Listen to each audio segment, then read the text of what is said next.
Salam alaikum. Alors, maintenant, je vous invite à, faire la deuxième série. La deuxième série, je vais prendre des exercices, un exercice pour les oscillations périodiques et le deuxième pour les oscillations amorties et voir un petit peu le calcul lié à ces deux types. Voilà. Bon.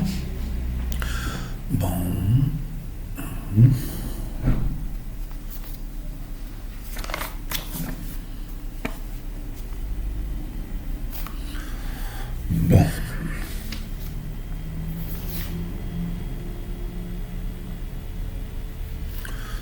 Alors passons aux choses sérieuses. Voilà. C'est l'exercice 1. Donc l'exercice 1. Voilà. Seulement pour s'assurer que tout va bien. Alors, regardez là. Non, maintenant je vais étudier le régime propre. Ici, j'ai ici un petit truc qui manque, c'est E. Par exemple, on va mettre 6 volts. Voilà. Souvenez-vous. Parce que dans l'exercice, il manque un petit peu. Il manque ce truc-là. Voilà. Alors, les condensateurs et les bobines jouent un rôle primordial dans l'émission et la réception des ondes électromagnétiques. Cet exercice, alors regardez là, je vais prendre on va prendre un petit peu. Bon, alors, condensateurs et les bobines jouent un rôle primordial. Donc, faites attention à c'est une donnée primordiale. Cet exercice vise à étudier le circuit idéal. Regardez là, idéal, c'est un circuit idéal, c'est-à-dire R égale à 0. Voilà. On réalise le circuit représenté sur la figure 1 qui est constitué de, voilà, un générateur, voilà le générateur, ça qui donne 6 volts. Un condensateur, c'est égal 4,7 10 3 farad, c'est-à-dire 4,7 millifarad, c'est-à-dire 4700 microfarad. Donc c'est un condensateur assez costaud. Un conducteur, donc voilà le condensateur. Et voilà un conducteur ohmique qui est là. Résistance R égale à 200 ohms. Une bobine d'inductance L et de résistance R. Faites attention. Pour l'instant, je n'ai pas dit est-ce qu'il existe ou non. Est-ce qu'on peut la négliger. Et l'interrupteur K à 2 positions bipolaires. On met l'interrupteur à la position 1, position 1, jusqu'à ce que le condensateur soit chargé totalement. Totalement. Regardez là. C'est-à-dire le régime permanent est atteint. Et on le bascule vers la position 2 à l'instant t égale à 0. Donc cet instant-là, il est en position 2, c'est-à-dire décharge. C'est-à-dire là, regardez ce circuit-là, c'est de charge. Le circuit-là, c'est de décharge. Le condensateur se décharge dans L. Alors, 1, l'équation différentielle vérifiée par Q. Voilà, par Q. Alors, on va voir. Prenons un peu du noir. D'accord. Alors, regardez là. Je vais prendre le circuit. Regardez là, j'ai C. D'accord. Donc, on va le mettre là. C'est le condensateur. C'est l'interrupteur K. D'accord. Et là, si vous voulez, la position 1, où il y a une résistance. La résistance R. D'accord. Et il y a le générateur et il y a le condensateur et on va revenir là. C'est ça la position 1. La position 2, je vais mettre ici, c'est la bobine. Voilà, la bobine qui a L et R. Voilà. Là, donc là c'est un plus, donc c'est E. ça donne, si je suis dans la position, là, ça va donner, là, c'est UC. Sinon, donc là, c'est I, il est toujours comme ça. Donc, nous, qu'est-ce qu'on va on va vers la position 2, c'est là. Donc, UC, regardez là, là, c'est UL. UL, voilà. Donc, maintenant, petit 1. Établir l'équation différentielle vérifiée par la charge Q du condensateur. Donc la loi d'additivité des tensions, on a UC plus UB, donc là, la bobine, plus UB égale à 0, parce que c'est une décharge. Donc UC, c'est Q sur C, plus UB, c'est R, là, si vous voulez, dans un circuit, là, je pense LC. Donc là, c'est un petit r égale à 0. Regardez là. Donc ça, petit r égale à 0.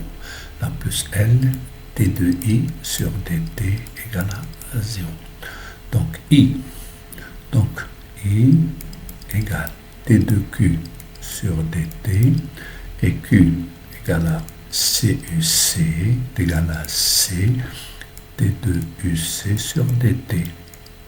Ce qui me donne que d2i sur dt égale à c d2 de uc sur dt carré. D'accord? Donc faites attention parce que là, il est un idéal. Et là, c'est encore, il n'y a pas de R. C'est pour ça l'idéal, c'est-à-dire R égale à 0. R total en général, il n'y a pas de R ici. Donc, on a d2i sur dt, donc LC d2uc, d2 de uc sur dt carré, plus uc, q, q sur c égale à 0. Là, c'est égal à I égale d2q, d2 de q sur dt carré. Voilà. Donc, ça va me donner q sur c, L, d2 de q sur dt carré plus q sur c égale à 0. Ça va me donner, divisant par L, ça va me donner d2 de q sur dt carré plus 1 sur LCQ égale à 0. Voilà votre équation différentielle. Ça c'est 1, 2. En Q, vérifiez par Q. Déterminer l'expression de la période propre T0 pour que Q soit QM soit solution de la. Donc Q est solution, Q de T est solution de l'équation, c'est l'équation différentielle de ED si T0 égale. Voilà. Donc on a eu on a Q de T,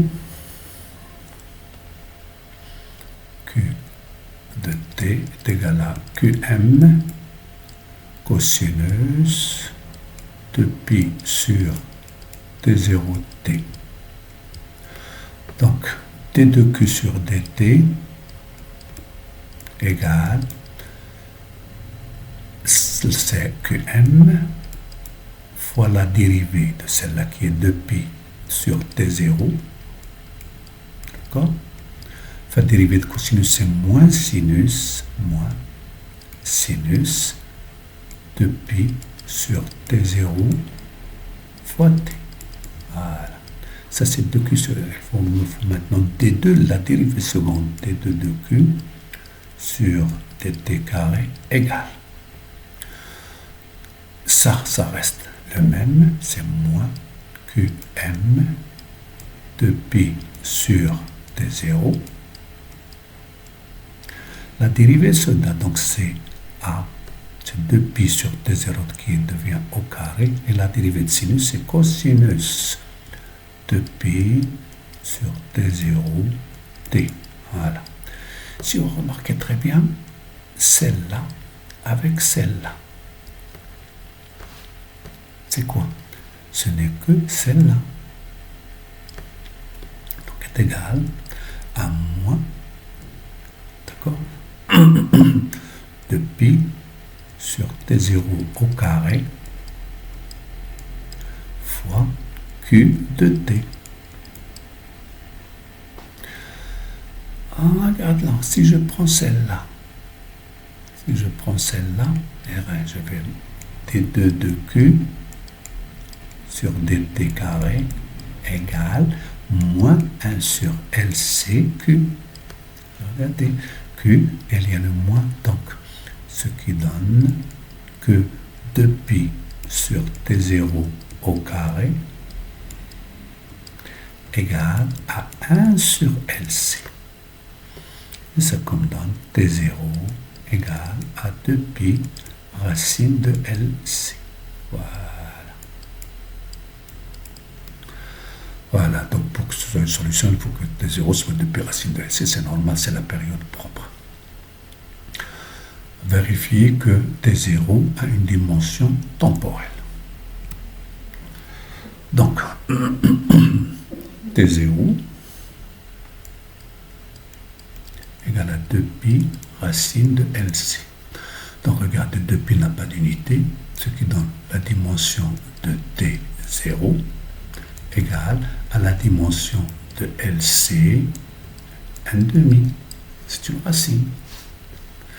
Donc, on a EL égale à LDI sur DT, d'accord? Ce qui donne que la dimension de L égale à la dimension de U, qui est égale à une tension, dimension d'une tension, sur la dimension d'un courant, d'accord? Sur la dimension d'un temps. C'est égal dimension d'une tension fois la dimension d'un temps sur dimension d'un I. Il me reste C. On a Q est égal à C fois UC est égal à I fois T en général. Donc C, ce qui donne la dimension de C égale, regardez la dimension de courant, d'accord, fois dimension de temps sur dimension de tension. D'accord?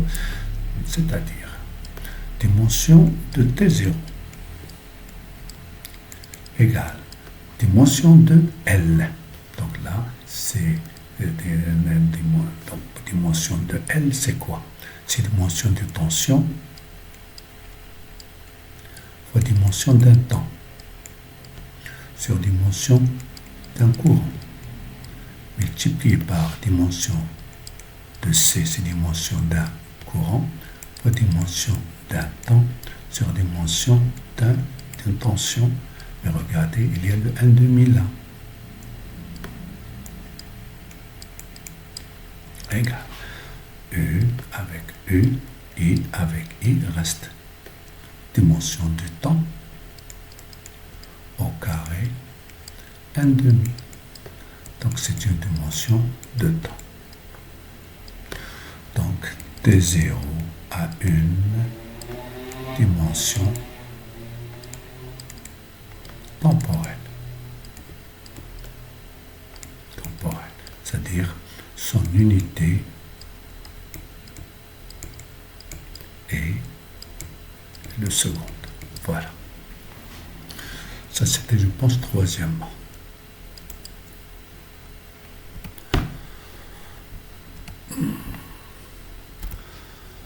Donc maintenant, quatrièmement, calculer la charge maximale Qmax du condensateur. Donc Qmax, regardez là. Donc Q maximal.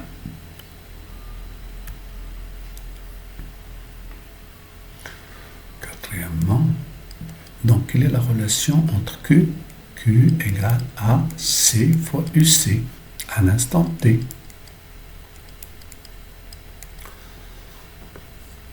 Au régime, regardez là, au régime permanent. Régime permanent ou non, pas au régime permanent. AT égale à 0. Q et CU, parce que UC, ça, donc, au maximum, donc au maximum. Au maximum, parce que c'est oscillatoire. Au maximum, donc UC max égale à E. D'accord? Donc Q max égale à C fois E. Voilà, c'est tout. Donc C égale à, je pense, 4,7 fois 10 moins 3 fois E, on a pris 6 volts. Donc 6 fois 7, 42, 4, 6 fois 4, 24, 28. Fois 10 moins 3 joules. Voilà. Qui est égal, donc Q max égale à 28,2 millijoules. Voilà. Je pense que c'est clair et net. Voilà. Donc, c'était la charge. Voilà.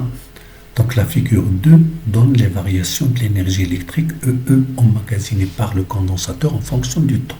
Donc là, c'est l'énergie emmagasinée par le condensateur dans le temps.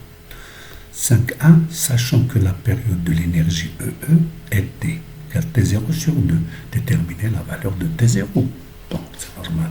Donc on a déjà dans le cours, on a tracé Q au UC, elle a eu un T0. Mais lorsque j'ai tracé l'énergie, j'ai trouvé qu'elle a une période qui est la moitié. Donc faites attention. Donc là, qu'est-ce que j'ai? J'ai, voilà, T0. 1, 2, 3, donc combien? Donc c'est 0,15.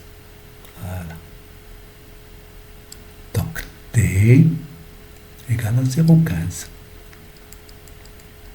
0,15 secondes. En déduire L. D'accord? Est-ce que vous allez avec moi? Est-ce que vous comprenez? Voilà. Bon. Donc 5. Bon, je pense 5A. Donc on a T égale à T0 sur 2, qui est égal à 0,15 secondes. Ce qui me donne que T0 égale à 2T égale à 0,30 secondes. Voilà. Alors, 5,2, qu'est-ce qu'il me donne? Il me faut un L. Donc T0, comme vous savez très bien, égale à 2pi racine de LC. Alors, tout calcul donné, T0 sur 2pi au carré est égal à LC, ça me donne L est égal à 1 sur C, c'est ça? T0 au carré sur 4pi au carré. Ça donne L égale 1 sur C, c'est 4,7, 10 moins 3, 1 sur 4,7, 10 moins 3, T0 au carré, c'est 3 10 moins 1, c'est 9, 10 moins 2 sur 4 fois 10. Voilà. Alors, ça va me donner 10 fois 10 moins 3, c'est 10 moins 2. Et 10 moins 2, avec 10 moins 2, ça part. Ça va me donner 9 sur 4 fois 7. 4 fois 7, 28. 2, 28 et là 28. 8,2. Voilà, L. Ça va me donner un petit peu de l'ordre de 0, à peu près 0,48 Henri. Voilà, c'est ce que j'ai trouvé, mais faites votre calcul. Alors maintenant, on va essayer de voir, donc on a trouvé L. Voilà, déduire l'inductance de la bobine L. On rappelle que l'énergie totale du circuit est la somme de l'énergie électrique emmagasinée dans le condensateur et l'énergie de la bobine. Montrer que l'énergie totale, E totale, est constante, se conserve et calculer sa valeur. Donc, ici, toute l'énergie, on va montrer, soit par le calcul, soit par Donc, on va faire le calcul, on va voir. Bon. Et on va voir, quand on a montré que l'énergie totale au total est constante, et calculer sa valeur. Bon. Je vais vous faire un petit rappel très vite. Sixièmement, donc on a E total égal à E dans le emmagasine dans le condensateur, sous forme électrostatique, et là E magnétique. C'est 1 demi C UC au carré plus 1 demi LI au carré est égal. Souvenez-vous, la première question, c'est l'équation différentielle en Q. Pour l'instant, ça n'a servi à rien. Vous allez voir. Donc c'est 1 demi C Q carré sur C. Sur C carré. UC est égal à Q sur C. D'accord. Et I plus 1 demi LI, c'est dQ sur dt. I au carré. D'accord. Donc, qui est égal 1 demi Q carré sur C plus 1 demi L d2Q sur dt au carré. Attention ici, attention, dérivée indirecte. Dérivée implicite. Si j'ai une fonction en fonction du temps, moi je veux être en fonction de x. Regardez là. Moi, ce que je veux, moi, d de f sur d de x. Donc, il est égal à d de f sur dt fois dt sur dx. Faites attention, parce que là, je vais dériver l'énergie totale en fonction du temps sur dt égal. Donc, là, je vais dériver par q, d de q sur dt. D'accord? D2, regardez ce que je vais faire, D2E sur D2Q sur dt, plus D2EM sur D2Q sur dt, parce que je fais une dérivée indirecte. Alors maintenant, là, c'est 2Q, ça c'est 2Q, 2 sur 2, c'est Q sur C. Alors regardez, vous avez ici 1 sur 2C, D2Q carré sur C2Q, fois D2Q sur dt, plus D2EM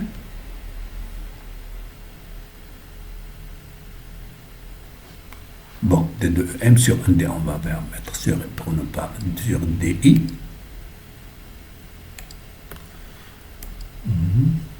Attends, je vais essayer de vous